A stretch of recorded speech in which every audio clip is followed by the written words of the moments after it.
How great do you want to be? It's a question Sam Leavitt asks himself every single day. How great do you want to be is in that moment, in that second, in that rep, how much are you going to push yourself to get the most growth? The seeds of Sam's growth to greatness were first planted in the fertile land of Portland, Oregon. And being the youngest of four, he formed into a fierce competitor. I couldn't even play a card game at the house. If I lost, I was throwing a tantrum. We hate playing games with him. You know, like your Christmas time, you're sitting around playing whatever game, and like if he wins, it's so obnoxious, you know, and then if he loses, it's even worse. His toughest opponent and biggest fan was his older brother, Dallin.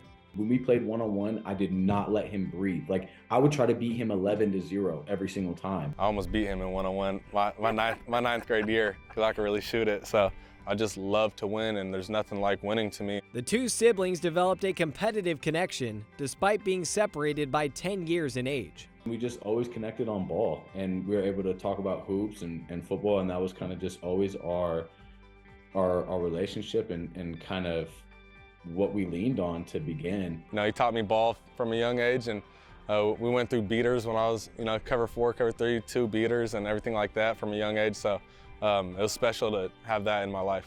Dallin went on to play safety at Utah State and BYU and carved out a 6-year career in the NFL. In the meantime, Sam saw his success start to sprout, but his recruiting profile remained scarce. I got strong feelings towards a lot of people throughout my recruitment process because I felt like I was the best and nobody believed in me. You know, I had one offer, you know, going into my senior year, and I barely got that one. That offer was from Washington State, which is where Sam initially committed. To be honest, didn't really want to play at Washington State. I wanted to play on a bigger stage. I felt like I deserved to. Leavitt proved his worth his senior season at West Linn, leading the Lions to a state title while taking home Oregon Gatorade Player of the Year honors.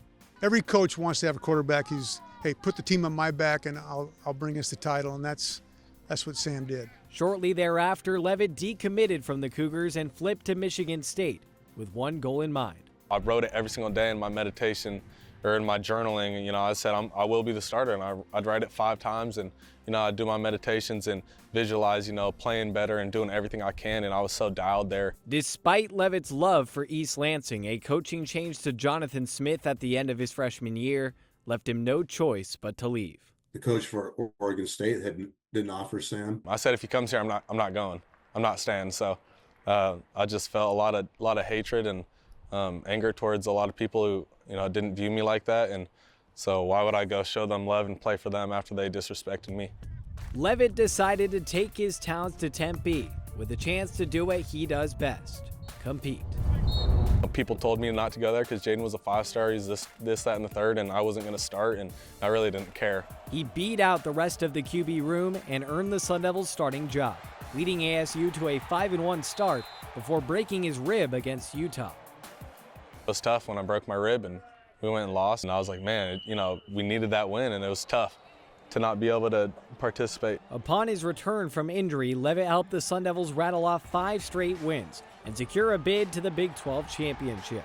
In his first title game since his state championship win at West Linn, Leavitt threw for 219 yards and 3 touchdowns as ASU dominated Iowa State 45-19. It felt like a flashback to my state championship because I remember I was hugging him and crying after my state championship, and you know, I came up and attacked him, and I didn't realize how hard I hit him. I guess I'm a little bit stronger than I was. Let's go! When he hit me, I was going backwards. I'm like, oh, I guess I'm going all the way down. You know, I saw him, and it just felt like nobody else was around. I saw him in that moment, and it felt just like my little brother. You know, like most of the time, I mean, he just feels like my best friend, you know, but in that moment, it really felt like my little brother. It's special to be in that situation with him, and you know, he's been caring about me more. He cares about me, honestly, almost more than I care about me. I've been telling folks that this kid was going to be special since he was 13 years old. I'm not even exaggerating. People would be like, bro, get this 8th grader's highlight tape out of my face. Like, I don't want to look at this. I'd be in the locker room, you know, hey, bro, look at my little brother. You know what I mean? He always told me that's what was possible.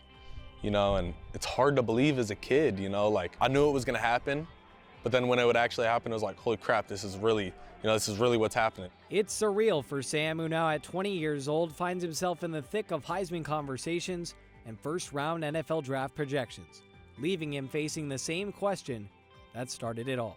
How great do you want to be? Do you want to wear a gold jacket one day, or do you just want to be a good college player? I view it like every single other year as it was growing up my whole life, you know, work as hard as you can and develop in the best way possible. And, you know, if that's the road that I'm supposed to be, then that's what God has in store for me. But if it's not, then it's not. And, you know, I'm not going to try to dictate how my life's supposed to go because I don't have the best plan. He does.